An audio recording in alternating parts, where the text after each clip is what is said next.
लड़की का नाम माया है। माया को सजना संवरना बहुत अच्छा लगता है। माया जब शहर में तालीम हासिल करती थी तब उसने एक ब्यूटी पार्लर से हुस्न संवारने का हुनर सीखा था। अरे वाह माया, तुझे हुस्न संवारना अच्छे से आता है। क्यों नहीं आएगा, मैंने हुस्न संवारने का हुनर सीखा है। अरे वाह, और तुझे मालूम है मेरा ख्वाब है कि मैं एक ब्यूटी पार्लर डालूं। अच्छा है, तो कब डाल रही हो ब्यूटी पार्लर? शादी के बाद। तुझे तो अब्बू का मालूम है, वो पैसे ही नहीं देंगे। उनको तो ऐसा लगता है कि शादी ही सब कुछ है। वो कहते हैं कि ब्यूटी पार्लर डालकर क्या मैं अपनी बेटी की कमाई खाऊंगा। चंद दिनों बाद माया के नस्बत के लिए मनोज के लोग आए। ये मेरी लाडली है माया, बीए किया है। ये मेरा भतीजा है, पढ़ा लिखा है और हुकूमत का खादिम भी है। अरे वाह, हुकूमत का खादिम, ये खुशनसीबी है। सबका मुंह मीठा करवाइए। माया के अब्बू को हुकूमती खिदमत करने वाले की ही जरूरत थी और मनोज को तो पहली ही नजर में माया मानिंद आ गई। वो थी ही इतनी हसीन। और 1 साल बाद माया का निकाह मनोज से हो गया। शादी के कुछ अरसे बाद ही माया ने अपना ख्वाब मनोज को बताया। मेरा ख्वाब है कि मैं एक ब्यूटी पार्लर खोलूं। बहुत अच्छे, जरूर खोलेंगे। क्योंकि माया अक्सर ब्यूटी पार्लर की बात करती, इस वजह से मनोज ऊब चुका था। ब्यूटी पार्लर, हाँ हाँ। एक दिन माया भड़क गई। कितनी बार आपसे जिक्र करूं, मुझे ब्यूटी पार्लर खोलना है। तुम्हें तो मेरी माशी हालत पता है ना, ब्यूटी पार्लर के लिए पैसे कहाँ से आएंगे? माया सोचने लगी, ये है ना मेरे जेवर, ये किस काम आएंगे? लेकिन ये तो तुम्हारे बाबा जान ने दिया है। तो क्या हुआ, अगर वक्त पर मेरे काम नहीं आए तो इनका क्या फायदा? आप इसे फरोख्त करिए और मैं ब्यूटी पार्लर खोलूंगी। ठीक है। मनोज बाजार गया और उसने वो जेवर फरोख्त किए और सारे के सारे पैसे माया के हाथ में दे दिए। माया पैसे देखकर बहुत खुश हुई। दूसरे दिन माया ने बाजार से सारा सामान खरीद लिया और चंद दिनों बाद माया ने घर में ही ब्यूटी पार्लर खोल दिया और देहात की सभी खवातीन माया के ब्यूटी पार्लर आया करती। माया बेहद खुश थी। खुदा के करम से उसका ब्यूटी पार्लर बहुत अच्छा चल रहा था और आमदनी भी अच्छी थी। महीने के आखिर में मनोज हिसाब किताब करने बैठ गया। इस महीने तुमने 20,000 का मुनाफा कमाया है। मैं ना कहती थी? हाँ, और अगर ऐसे ही चलता रहा तो जल्द ही हम दौलतमंद बन जाएंगे। माया ने अपने ब्यूटी पार्लर का काम जारी रखा। 1 साल बाद उसने एक दुकान खरीदी और उसमें अपना ब्यूटी पार्लर खोला। देखते ही देखते माया का घर आलीशान हो चुका था। इस तरह माया ने ब्यूटी पार्लर का काम पूरा करके न सिर्फ अपना ख्वाब पूरा किया बल्कि अपने शौहर की मदद भी की। उनका खानदान पहले से ज्यादा खुशहाल हो गया। माजी की बात है, वीरपुर में सपना और माया नाम की 2 बहनें रहती थीं। सपना का रंग स्याह था जबकि माया साफ रंग की थी। सपना जब बाग में चहलकदमी करने जाती तो माया अपनी दोस्तों के साथ सपना का मजाक उड़ाती। बेचारी सपना काली कलूटी बैंगन रूठी। इसे तो कोई लड़का पसंद ही नहीं करेगा, मालूम नहीं इसकी शादी कैसे होगी।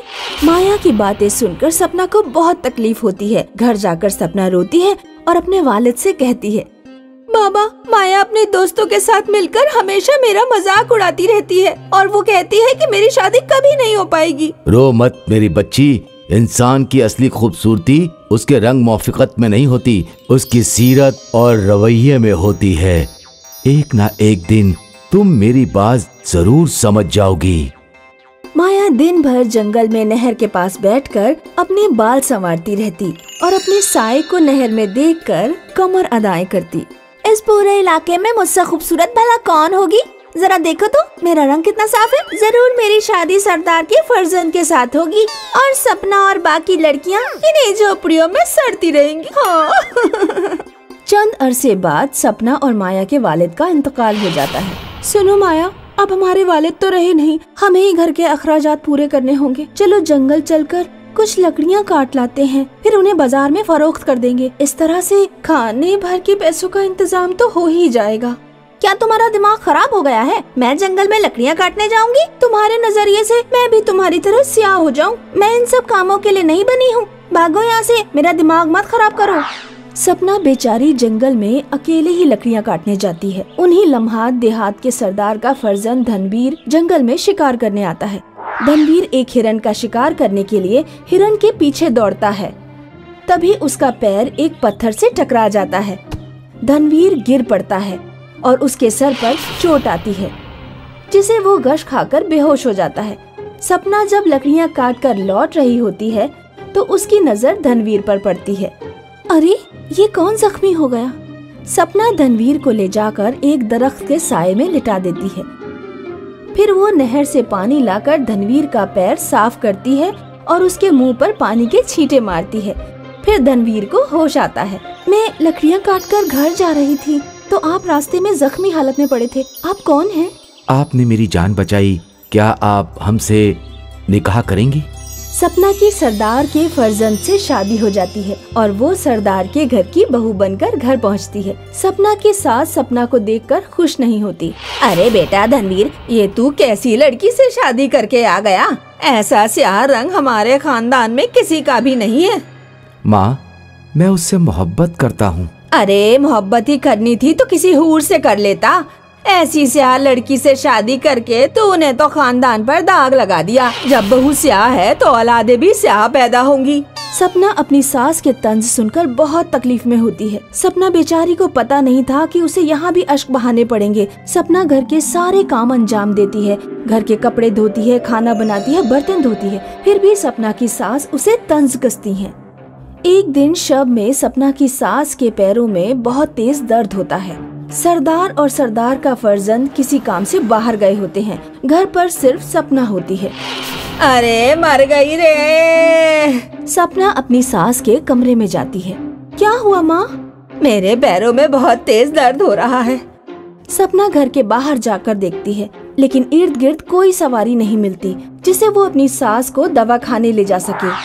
तभी सपना अपनी सास से जाकर कहती है, इतनी रात में सवारी तो नहीं मिल रही है माँ, तुम मेरी पुश्त पर बैठ जाओ, मैं अपनी पुश्त पर बिठाकर आपको दवा खाने ले चलती हूँ।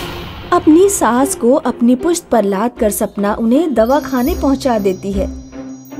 आपको गठिया हो गया है, मैं आपको तेल दे रहा हूँ। 40 दिनों तक लगातार इन पैरों पर मालिश करिएगा।